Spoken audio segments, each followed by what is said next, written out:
What is up, everyone? Welcome back to the channel. I am Eric and we are Ryden Dirty. Today's episode is my final episode on the Skydio 2. Recently, if you've seen my other two videos, which I'll have the links down below, you could see what was going on with this. I was having problems with it. It wasn't tracking me right. It wasn't doing what it was supposed to do. So long story short, got a hold of Skydio. They sent me out a new beacon. I have the new beacon now, and then I went out and filmed with it. And in this video, I'm gonna tell you all the things I learned, all the things that I think about it, and what I'm gonna be doing from this point moving forward. So stay tuned.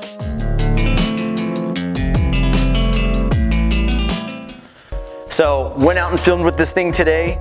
I'm gonna give you all the footage right now. Some of it is cut up a little bit just because some of it was long and boring, but I'm getting straight to the major points of all the things that happened. The flight was about, I don't know, 30 minutes long. Well, here are the results of what happened today. Enjoy.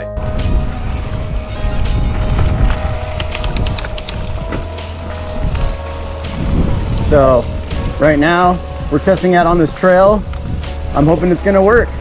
The new beacon is on, and now we're just cruising. So we'll see what the outcome is. So as you can see, it's been doing a really good job following me. It's staying right with me. There's not really anything to interfere with it. There's no big trees, and I'm the only thing moving. So it's doing a good job. The beacon's in my front pocket while this is happening. As you can see, the trail is pretty simple. It's not too fast. I'm going at a medium pace, slow to medium pace.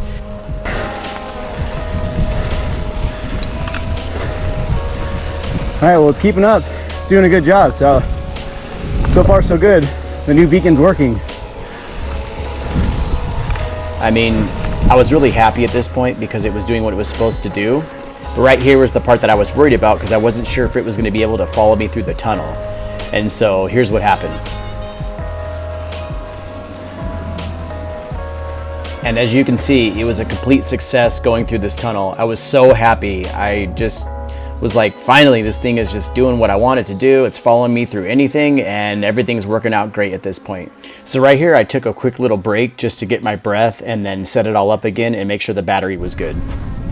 All right, here we go. Second part of this test. We're gonna have it fly a little bit farther away from us, to the side, to the left side, and we'll see how it goes. All right, so here we go.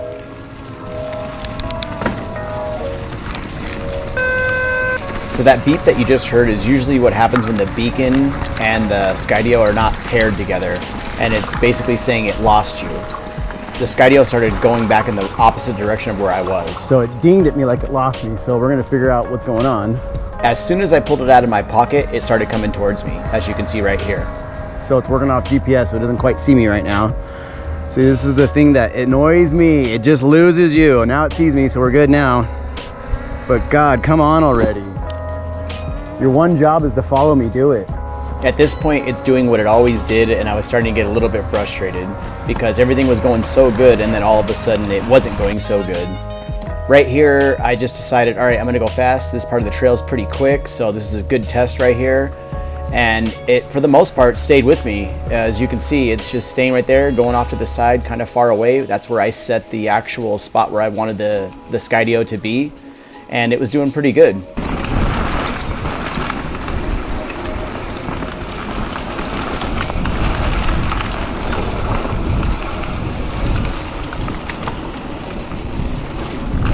And right here is where I started running into my issues. It lost me once again, even though the GPS is on me and it was visually tracking me, it just stopped working.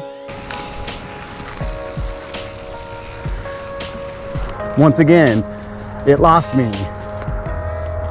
Oh, now it's finding me again. But the fact that I have to stop what I'm doing for it to follow me is just so annoying. I have the beacon on, it shouldn't be losing me, it's GPS. I just want to reiterate that I have the beacon in my front shirt pocket on the left-hand side.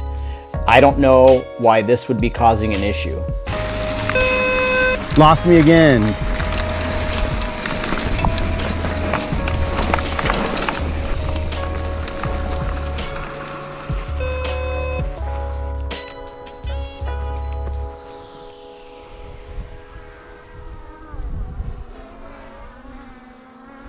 Now it found me.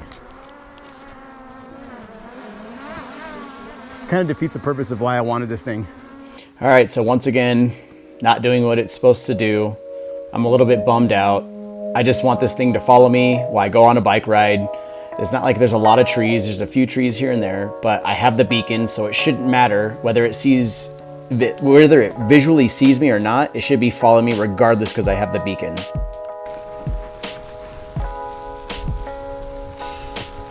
So the one thing that keeps happening, I'm realizing every time it loses me, if I just pull the beacon out of my front pocket and hold it, it follows me. And I don't understand how just like a jean jacket vest pocket is going to cause that much interference for this thing to follow me.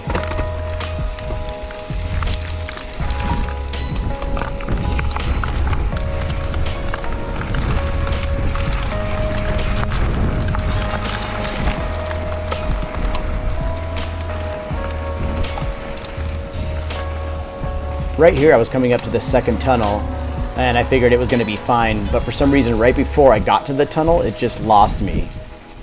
It saw me pretty well. I don't know what happened, but it didn't find me. And then I went inside the tunnel and it completely lost me, which I understand because the visual line of sight of me is like almost impossible to see. So that definitely was my fault on that part of it not following me. So I walked all the way back out and then I just used the beacon to line it all up so it could start following me again. Once it was following me, I decided to walk through the tunnel. And once it had visual sight of me, once again, it went through the tunnel perfectly. It wasn't a big deal. It followed me. I got back on the bike and started pedaling a little bit more and everything was perfect.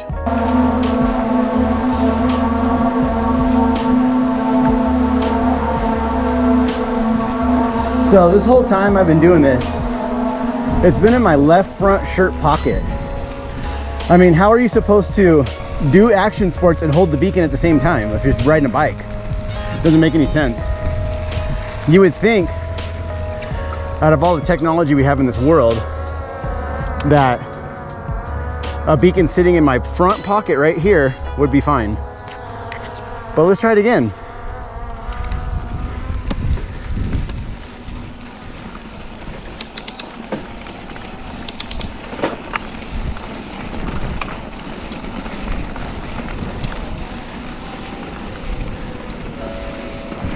You wouldn't think this would be an issue, but for some reason it is. I'll be perfectly honest. I'm not really that stoked about this thing anymore. Right here was the last little part of the trail and it was just a simple downhill where I just went in a straight line and I figured everything would be perfect. And then once again, it loses me and just stops following me and I don't know anymore.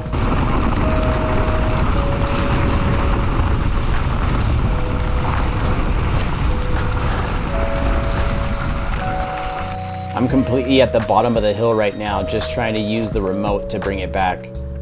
This hill is kind of steep, you just can't tell from the way it looks, but when you actually try to go up and down it, it's really steep. So I pushed the button to get it to come back and it started flying back really slowly, and then it's gonna stop real quick and then go some more, and eventually it just finally catches up to me and then I'm able to get it and bring it back to the truck and it follows me and we're good to go.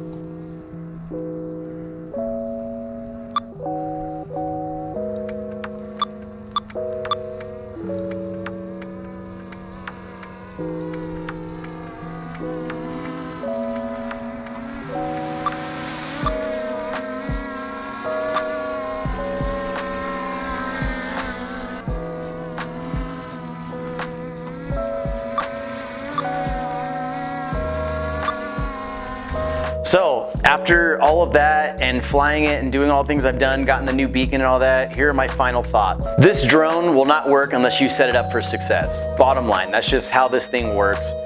You need to have the right environment, GPS, everything set up the correct way. If you do not do all that, you will not be successful with this drone. This drone needs room to fly. It needs nothing in the way. Going into a dense forest is not going to be very successful unless you're walking down a very wide path. But if you're trying to do what I'm doing, I'm using it specifically for mountain biking. And for mountain biking, you're going kind of fast, you're weaving in and out of things, and in a forest trying to use this, it's not going to be successful, bottom line. One of the major things that I learned as a lesson was this thing needs to be flying during the day, during optimal light. Otherwise, it's not successful for that either. Low light is not good. Early in the morning is not good. It's got to be optimal lighting for it to work well. The new beacon did help my situation a lot, but I still don't think that this drone will be perfect for me for what I want to use it for. I almost just need someone who's a pilot to fly a drone and do what I want for the footage that I want. One other thing that's pretty major, and I can't stress this enough, is that if you're with a crowd of people, it will start tracking whoever it can track. A crowd of people kind of like throws it off. So when I went to like the bike parks, every time I was there, it was tracking random people, even though it shouldn't have been because I had the GPS on me.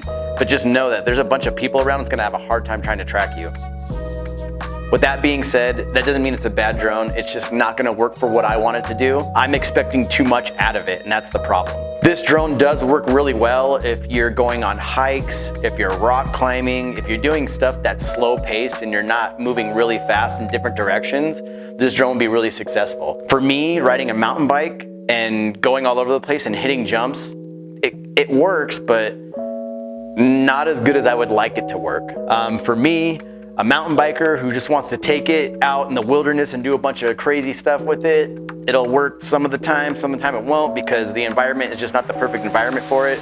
But hey, I'm not gonna get rid of it. I'm still gonna use it to get those shots that I really, really want. I know there's gonna be a lot of good footage that I can get from this thing.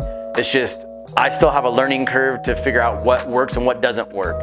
I thought it was just like the commercials when it says just put on the beacon, it'll follow you no matter what with the GPS and you're good to go.